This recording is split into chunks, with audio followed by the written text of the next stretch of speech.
नमस्कार, रणभूमि 2024 में आप सभी का स्वागत है। मैं हूं आपके साथ राखी। और निश्चित तौर पर देखिए, लोकसभा चुनाव का तीसरा चरण मतदान के लिए बस 1 घंटे का समय, यानी अब तो 5:30 बज चुका है, तो कह लीजिए आधे घंटे का वक्त बचा है। 11 राज्यों की 93 सीटों पर वोटिंग लगातार जारी है।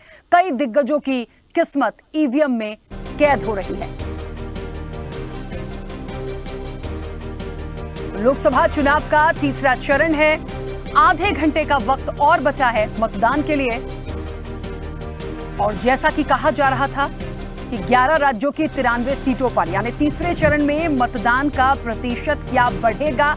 बिल्कुल मुस्कुराहट बरकरार होनी चाहिए सभी की, क्योंकि जब वोटिंग परसेंटेज बढ़ते हैं तो लगता है जनता ने बढ़ चढ़कर मतदान किया है। और पहले और दूसरे चरण के आंकड़ों को देखें, प्रतिशत को देखें, तो तीसरे चरण में काफी अच्छा मतदान देखने को मिला है। मध्य प्रदेश की भी बात कर लें तो आपको बता दें, कई दिग्गज ऐसे हैं जो इस चुनावी मैदान में है, चुनावी रण में है।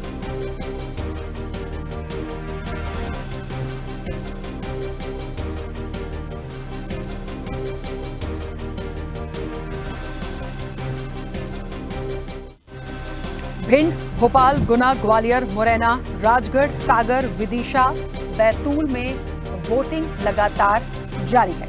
आपको बता दें कि 2019 में जो आंकड़े मध्य प्रदेश के सामने आए थे, एक जो वोटिंग परसेंटेज आया था वो 66.71 था। टोटल यदि एमपी की वोट 2019 की देखें तो 66.71 2019 के आंकड़े थे। और इस बार 3 बजे तक के जो आंकड़े हैं, आपको बता दें कि 54.09 पर हम पहुंचे हैं। यानी निश्चित तौर पर अभी 3 बजे तक की ये बात थी, 5:30 बज गया है। और मुझे लगता है 6 बजे तक जब वोटिंग बंद होगी, एक अच्छा वोटिंग परसेंट हमें देखने को मिलेगा।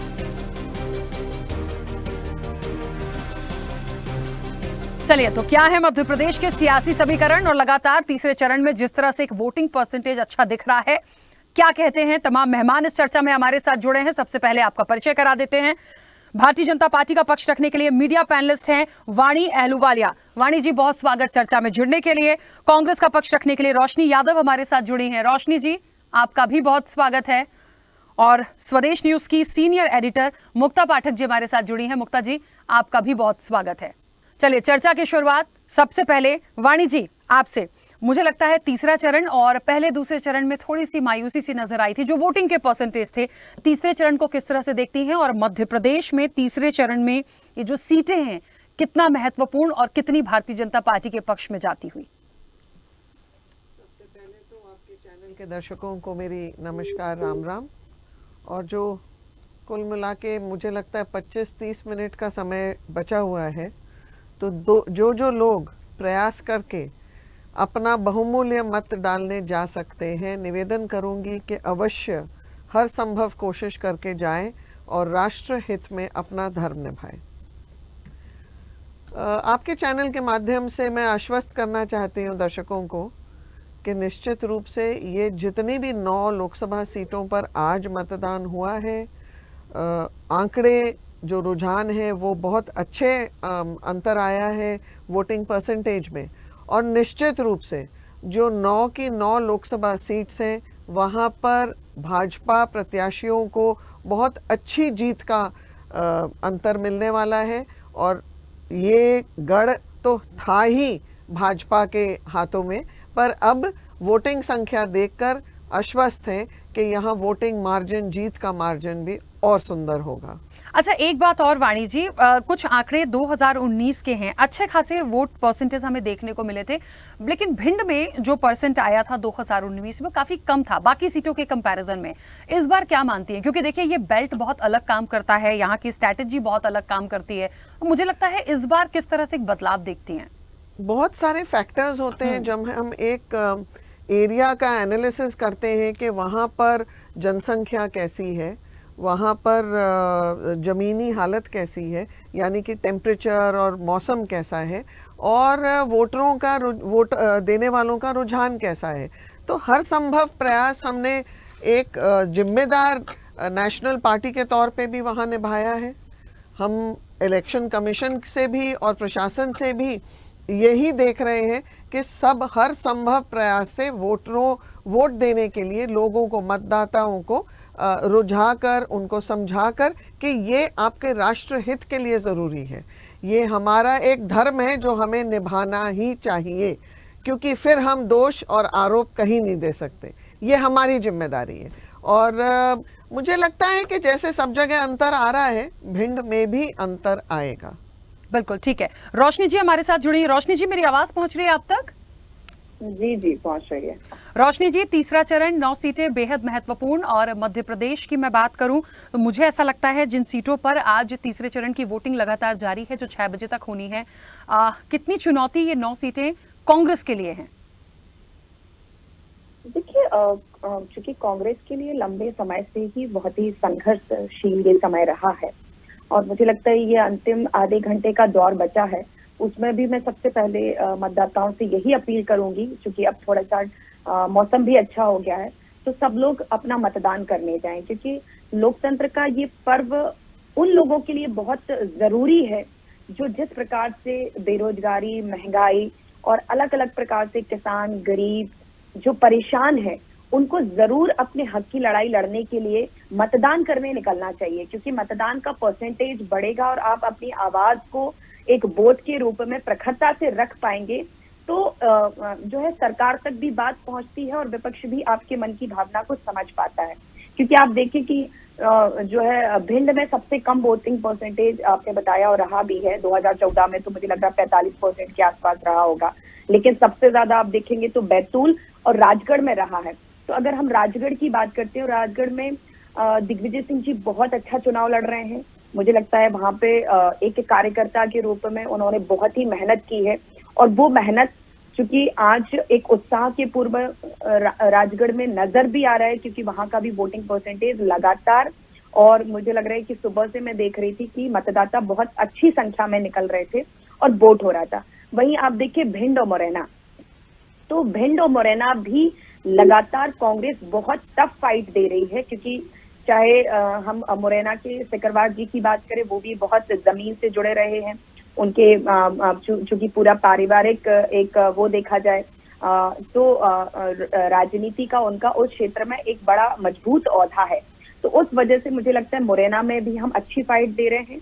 और भिंड में भी चूंकि जो भाजपा प्रत्याशी संध्या राय जी हैं, उनकी निष्क्रियता, क्योंकि उनको एक बार मौका दिया वहां पे, लेकिन सी वोटर्स या वहां पे लोगों से अगर बात करने पे तो आप जानेंगे कि उनकी सक्रियता बहुत नहीं रही है। उस बात का फायदा कांग्रेस को मिलेगा, क्योंकि फूल सिंह बरैया काफी जागरूक और एक प्रखर वक्ता के रूप में वो हर जगह बात रखते हैं, संविधान के बचाव में और हर तरीके से साथ खड़े रहते हैं, तो मुझे लगता है कि ये एक अच्छा रिजल्ट वहां देखने को मिलेगा। वहीं आप गुना की बात करें तो गुना में भी अगर पूर्व में हम जो है देखते हैं कि सिंधिया जी ने चुनाव लड़ा, वो चूंकि दल उस समय अलग था, लेकिन फिर भी उनको वहां की गुना की जनता ने नकारा, क्योंकि वो तो गुना उनका बहुत बड़ा गढ़ रहा है, एक तरह से कह ले कि उनका साम्राज्य वहां जमा हुआ था, कोई कल्पना नहीं कर सकता कि वहां से उनको कोई हिला सकता था। लेकिन चूंकि वो जनता की उम्मीदों पर खरे नहीं उतरे, जितनी उम्मीदें उनसे थी, जिस प्रकार से जनता ने उनको वहां से हराया, तो मुझे लगता है जो हमारे कांग्रेस से जिस प्रत्याशी को टिकट दिया गया है यादवेंद्र सिंह राव जी, क्योंकि एक पर्टिकुलर समुदाय की भी बात करें, क्योंकि आप देखिए इस बात से हम उसको नजरअंदाज नहीं कर सकते, जो ग्वालियर, गुना और भिंड मुरैना का क्षेत्र है, यहाँ पे जातियों का बड़ा प्रभाव रहता है और जातियां बड़ी हावी रहती हैं, तो उस प्रभाव से मुझे लगता है कि गुना में हम बहुत अच्छा प्रयास कर रहे हैं और अंत तक मुझे लगता है कि ये जीत के रूप में बदल सकता है, लेकिन अभी वहां संघर्ष थोड़ा सा हमारा ज्यादा है। बिल्कुल, चलिए रोशनी जी, मैं इस वक्त बीच में रोकूंगी, वापस आऊंगी आपके पास। इस वक्त की बड़ी खबर, 5 बजे तक के वोटिंग परसेंटेज हमारे सामने है। आपको बता दें कि मध्य प्रदेश में 5 बजे तक 62.97% मतदान हो चुका है। भोपाल में 5 बजे तक 58.42%, गुना में 68.93%, राजगढ़ में एक काफी अच्छा स्कोर दिखा है, राजगढ़ में 72.08% मतदान, ये 5 बजे तक के आंकड़े आपके सामने। सागर में 61.70, विदिशा में 69.20, भिंड में 50.96, मुरैना में 55.25, ग्वालियर में 57.86 और बैतूल में 67.5 9.7% मतदान हुआ है। ये शाम 5 बजे तक के आंकड़े हैं, यानी आधे घंटे का जो वक्त, क्योंकि लगातार जो घड़ी है वो भी धीरे धीरे बढ़ती चली जा रही है और मुझे लगता है 15 से 20 मिनट का वक्त और है और उसके बाद पूरी तस्वीर साफ होगी। पूरे एक आखिरी जो मतदान का प्रतिशत है वो हमारे और आपके सामने आएगा। थोड़ा सा वक्त लगेगा, लेकिन 5 बजे तक के जो आंकड़े हैं लग रहा है एक अच्छा वोटिंग परसेंट है। जैसा मैंने शुरुआत में कहा कि 66.71% 2019 में था, हम 5 बजे तक 62.97 पे पहुंचे हैं। यानी मध्य प्रदेश की दृष्टि से इस बार या तो 66 क्रॉस हो जाएगा या तो फिर इसके आसपास ही रहेगा। ठीक है, इस चर्चा को आगे बढ़ाएंगे।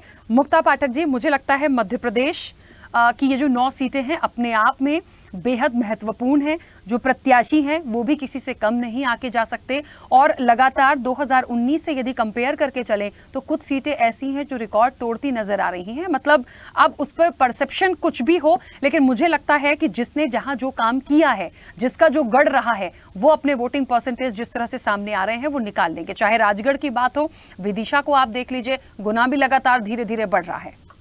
ये हाई प्रोफाइल सीट है। अगर इस चरण की, तीसरे चरण की हम बात करें, राजगढ़ लगातार बीजेपी वहां पे जो है एग्रेसिवली कैंपेन कर रही, क्योंकि वो चाह रही है किसी तरह से पूर्व मुख्यमंत्री जो है दिग्विजय सिंह को वो हराए। और अगर हम गुना की बात करें तो सिंधिया की साख का सवाल है। वहां पे वो और उनका पूरा परिवार जो है वो लगा हुआ है, लगातार जनसंपर्क करता रहा। और जिस तरह से अब आंकड़े आ रहे हैं, देखिए उनका गुना तो उन्हीं का गढ़ रहा है। पिछली बार जब वो हारे थे तो जब इस बार हमने उनसे पूछा था तो उन्होंने कहा कि चूंकि पिछले लोकसभा चुनाव के समय उन्हें यूपी, उत्तर प्रदेश का इंचार्ज बनाया गया था, तो उन्होंने बहुत सारा समय जो है उत्तर प्रदेश में दिया और उनका जनता से कनेक्ट वो नहीं हुआ। क्योंकि गुना की जनता जो है, जब हम भी जनता से बात कर रहे थे, उनके मन में ये रहता है कि महाराज और उनका परिवार आए और उनसे 1 to 1 बातचीत करे। तो इस बार जो उनका पूरा कैंपेनिंग था वो उसी तरह का था, जिसमें वो जनता के बीच में जा रहे थे, चाहे वो ज्योतिरादित्य सिंधिया हो, चाहे उनका परिवार हो। और जो विदिशा है, ये परंपरागत बीजेपी का सीट रहा है, कमल खिलता रहा है। अब वहां से 5 बार के जो सांसद पहले भी रह चुके हैं, पूर्व मुख्यमंत्री शिवराज सिंह चौहान वहां से, और उन्होंने कैंपेनिंग भी बहुत एग्रेसिवली वहां पे कैंपेनिंग की, लगातार की है। पिछले हम कई उनको हफ्ते से देख रहे हैं और वो कोशिश कर रहे हैं कि वो एक रिकॉर्ड मतों से जीते। आप देखिए अब यहाँ पे जो ये आज इस तीसरे चरण में जो 9 सीट्स पे मतदान हो रहा, उसमें भोपाल है। भोपाल भी परंपरागत बीजेपी का सीट रहा है, लेकिन इस बार कांग्रेस ने वहां एक एडवोकेट अरुण श्रीवास्तव को वहां से उतारा, जो एक एजुकेटेड फेस है, फ्रेश फेस है और ग्रामीण में इलाकों में उन्होंने बहुत काम किया है। और आप देखिए जिस तरह से वोट परसेंटेज सीहोर और बैरसिया का आया है, उससे लग रहा है कि एक कांटे की टक्कर वो दे रहे हैं, क्योंकि ये परंपरागत बीजेपी का सीट रहा है। लेकिन जिस तरह से जो वोटिंग परसेंटेज बढ़ा है बैरसिया और सीहोर का, तो आप देखिए किस तरह से वो एक कांटे की टक्कर जो है बीजेपी को दे रहे हैं। बिल्कुल ठीक बात है। और मुझे ऐसा लगता है यहाँ पे एक बार फिर से वाणी जी आप ही के पास आऊंगी। 5 बजे तक के जो वोटिंग परसेंटेज है, मैं यहाँ पे भिंड पे थोड़ा सा इसलिए फोकस कर रही हूँ, पता नहीं क्यों अभी तक 5 बजे तक के जो आंकड़े हैं, अभी 50% वोटिंग ही हुई है और पिछले बार का भी जो मैंने आंकड़ा बताया, भिंड सबसे पीछे ही रह गया था। तो शायद ठीक है, आपने कहा बहुत सारे फैक्टर्स देखिए काम करते हैं, लेकिन मैंने कहा ना, ग्वालियर, भिंड, मुरैना, ये बेल्ट ऐसा है कि यहाँ पे फैक्टर्स, जातिगत समीकरण जो है वो बहुत प्रभावी हैं और निश्चित तौर पर बहुत बड़ी क्योंकि जो दिग्गज हैं उनकी भी साख का सवाल है। सीटें यदि निकलती हैं तो बहुत अच्छा होगा। ओवरऑल क्योंकि हम 9 सीटों पे बात कर रहे हैं तो बहुत ज़्यादा डेप्थ में नहीं जाऊंगी, लेकिन ओवरऑल देखें तो भारतीय जनता पार्टी ने तो एक गढ़ जैसा बना के रखा, सिर्फ एक छिंदवाड़ा को छोड़ के। तो ये 9 सीटें निश्चित तौर पर, सीधा सा सवाल है, 9 सीटें भी पूरी आती हैं तो कहीं ना कहीं प्लस में जाएंगे। लेकिन इस बार जो आंकड़े हैं या बाकी जगह से जो एक फैक्टर आ रहा है वोटिंग परसेंटेज का, वो लगता है कि सेंध लगाएगी कांग्रेस कहीं ना कहीं। मैं नहीं मानती हूँ। भाजपा का किला काफ़ी सुरक्षित है और कहीं इक्का दुक्का कुछ वोटिंग परसेंटेज के गिरने से भाजपा को इतनी क्षति नहीं पहुंचेगी। बल्कि मेरा ये मानना है कि कांग्रेस के जो समर्थक हैं, जो हमेशा से कांग्रेस को सपोर्ट करते आ रहे हैं, वहाँ कुछ परसेंटेजेस का घटना होगा। मेरी दृष्टि ऐसे है कि, और मेरे सोच ऐसे है कि कांग्रेस के जो वर्तमान में बड़ी असमंजस की स्थिति है, कोई बड़ा नेता उनका उतरा नहीं है, ना प्रचार में देखा है हमने, ना रैलीज में देखा है। यहाँ तक कि कमलनाथ जी अपने गढ़ से नहीं निकले, दिग्विजय सिंह जी नहीं निकले, और कोई बाहर से भी इतने नेता आए नहीं है मध्य प्रदेश। राहुल गांधी ने भी 1 या 2 सभाएं जो की, बाकी की सभाएं तो उन्होंने कैंसिल की थी यहाँ पे। तीसरी चीज जो लगातार बात हो रही है कि आपसी मतभेद, आपस की तालमेल नहीं हो रही। यहाँ तक कि कुछ प्रत्याशी ऐसे भी थे कि उनको उनके पार्षद और कार्यकर्ताओं का सहयोग नहीं मिल रहा था प्रचार के लिए। तो ये सब संभावनाएं जब हम इनका आंकलन करते हैं तो समझ में ये आता है कि जो मैसेज जा रहा है पब्लिक को, जो जनता को मैसेज जा रहा है, वो तो स्पष्ट रूप से यही जा रहा है कि हम अपने बारे में नहीं जानते तो आपके बारे में क्या विचार करेंगे। और सबसे बड़ी चीज, आज जो चर्चाएं वो उठा रहे हैं, कोई भी चर्चा हमारे विकास या राष्ट्रवादी सोच या भारत की सोच के लिए नहीं है। वो एक उनकी आंतरिक सोच है जो हमेशा अलगाववादी, तुष्टीकरण की राजनीति, जो 1980 और 90 के मुद्दे थे उनको लेकर है। तो मैं तो पूछती हूँ कि वो जब 50 साल वो शासन में थे, वो मुद्दे अभी तक क्यों हैं? उनको तो 10 साल पहले खत्म हो जाना चाहिए था। 10-12 साल पहले जब उनको नमस्कार किया जनता ने, पूरे देश की जनता ने एक स्वर में कहा कि अब कांग्रेस नहीं, तो इनके कुछ विचार तब से भी नहीं बदले। इन्होंने तो और तुष्टीकरण को और गहरा बना दिया है। दलितों के ऊपर टिप्पणी, विद्वानों के ऊपर टिप्पणी। रेत के महल पे आप एक आगे का घोंसला नहीं बना सकते, और फिर ये तो पूरे शासन को साम्राज्य बोलते हैं। चलिए, मुझे एक बात, क्योंकि मुद्दों की आई यहाँ पर, पहला और दूसरा चरण जो था वाणी जी, हमने देखा पहला चरण तो तब तक तो ऐसा लग रहा था कि मुद्दे हैं, क्योंकि थोड़ा सा इसलिए जाऊंगी, मध्य प्रदेश हो या कहीं कोई भी स्टेट आप उठा के देख लीजिए, क्योंकि देश का चुनाव, लोकसभा का चुनाव एक सरकार चुनने के लिए मुझे लगता है एक बड़ा इलेक्शन होता है। तो मुद्दे अमूमन वही होते हैं। मध्य प्रदेश के लिए एक सांसद की जो जिम्मेदारियां होंगी वो एक अलग बात हुई, और बाकी देश की दृष्टि से, क्योंकि चुनना किसको है, आप सरकार को चुनेंगे, एक प्रधानमंत्री मिलेगा जो देश का विकास करेगा, इन राज्यों के साथ साथ तमाम चीजें चलती हैं। तो मुझे ऐसा लगता है एक तो चेहरा व्यक्ति का होता ही है, उसका व्यक्तित्व होता है, उसने यदि उसका टिकट रिपीट है तो उसने कितना काम किया है, ये सारे फैक्टर्स। अब आते हैं मुद्दों पे। पहले चरण के बाद आपको ऐसा नहीं लगा हमें इसलिए लगा क्योंकि हमने देखा अमूमन सारी पॉलिटिकल डिबेट्स में वो मुद्दे गायब से हो गए। मतलब चाहे भारतीय जनता पार्टी की तरफ से हो या कांग्रेस की तरफ से, सिर्फ आरोप प्रत्यारोप आया मंच से, सिर्फ एक दूसरे के लिए कुछ ना कुछ आरोप प्रत्यारोप हुए, लेकिन मुद्दों पे वो बात आना बंद हो गई। तो ये जो वोटिंग परसेंटेज आ रहे हैं, ये तमाम चीजें आ रहे हैं, ये जनता क्या सोच के दे रही है, आपका क्या मत है? देखिए, मुद्दे तब उठते हैं और आरोप प्रत्यारोप तब उठते हैं जब कुछ ऐसे सार्वजनिक टिप्पणियां हो जाती हैं जो संवेदनशील हो, जो होनी नहीं चाहिए। तो ये सिलसिला ऐसे शुरू हुआ जब एक सभा में राहुल गांधी जी ने कई दिन पहले, मुझे लगता है इस चीज को 3 हफ्ते हो गए, अगर 400 पार हुई भाजपा तो आग लग जाएगी। उसके बाद दलितों को उन्होंने उचकाया, दलितों के सामने उन्होंने कुछ ऐसे मुद्दे रखे कि आपके बच्चे आईआईटी में पास नहीं होते एंट्रेंस में क्योंकि ऊंची जाति के लोग बनाते हैं ये सिलेबस। फिर उन्होंने कुछ वाइस चांसलर्स को कुछ बोल दिया, ऐसे अनेकों किस्से। तो होता क्या है, ये नैरेटिव्स, ये गलत नैरेटिव्स पेश किए जाते हैं जनता के सामने, और कहीं ना कहीं ये हम भूल जाते हैं कि ये 1960, 70, 80 के दशक की जनता नहीं है। साक्षरता 75% हो गई है। तो डेफिनेटली हम भी जवाब देते हैं ऐसे मुद्दों का, क्योंकि ये स्पष्ट होना चाहिए जनता के सामने कि सच क्या है, झूठ क्या है। काले को काला ही बोलेंगे, काले को सफेद नहीं बोल सकते। ठीक है, चलिए रोशनी जी, क्या लगता है ये 9 सीटें जो हैं, और मुझे लगता है सारे ही चरण, सारी ही सीटों पर, क्योंकि मध्य प्रदेश की हम इस वक्त चर्चा में बैठे हैं, मुद्दों पर वोट पड़ रहा है, व्यक्तित्व पर पड़ रहा है, या फिर ये देखकर हो रहा है कि पिछली बार किसने कितना विकास करके दिया? इस बार के पहले चरण और दूसरे चरण में भारतीय जनता पार्टी की तरफ से मुद्दे विहीन जो है भारतीय जनता पार्टी का मैनिफेस्टो भी दिखा और इनके नेताओं के भाषण भी दिखे। आप देखिए राजगढ़ में अमित शाह जी गए थे, बड़े ही सर्वोच्च पद और गृह मंत्री हैं इस देश के, पर उन्होंने किस तरह का कटाक्ष किया कि आसिक का जनाजा बड़े धूमधाम से निकाला जाएगा।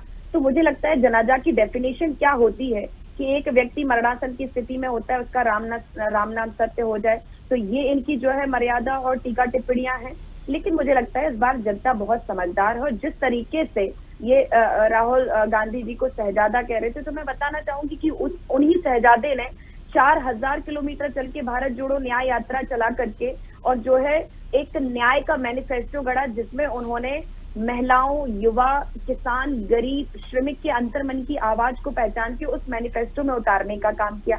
तो हम तो अपने न्याय के मुद्दों पर चुनाव लड़ने जा रहे हैं और आपने देखा होगा कि हर सभाओं में हमने अपने मुद्दों को रखा है, चाहे किसी भी परिस्थिति में, लेकिन भारतीय जनता पार्टी हमेशा इन मुद्दों से विमुख दिखी है। आप दूसरे चरण में देखें कि मोदी जी ने एक भाषण दिया कि जो है जिनके बच्चों की संख्या ज्यादा है उनमें संपत्ति बांट दी जाएगी, मंगलसूत्र का मुद्दा लेकर के आ जाते हैं। ठीक है, आज जो है हिंदू मुस्लिम में बंटवारे। रोशनी जी मुझे बीच में रोकना होगा क्योंकि तो समय की सीमा है। मुक्ता जी बहुत 10 सेकंड में संक्षिप्त प्रतिक्रिया, समय हो गया क्योंकि जी बिल्कुल। ये तीसरा चरण देखिए इम्पोर्टेंट तो था, जिस तरह से पिछले 2 चरण में हम देख रहे थे कि वोटिंग प्रतिशत बहुत कम था और लगातार उसको लेकर चिंता हो रही थी। तो अब आप देखिए वोट प्रतिशत बढ़ा है, तो इससे एक थोड़ा सा अच्छा फैक्टर है कि जनता निकली, जिसमें चुनाव आयोग का भी योगदान है क्योंकि उसने लगातार प्रचार प्रसार किया है, साथ में बीजेपी ने भी कोशिश की है और कांग्रेस ने भी कोशिश की, दोनों राजनीतिक पार्टियों ने भी कोशिश की और चुनाव आयोग ने भी कोशिश की है।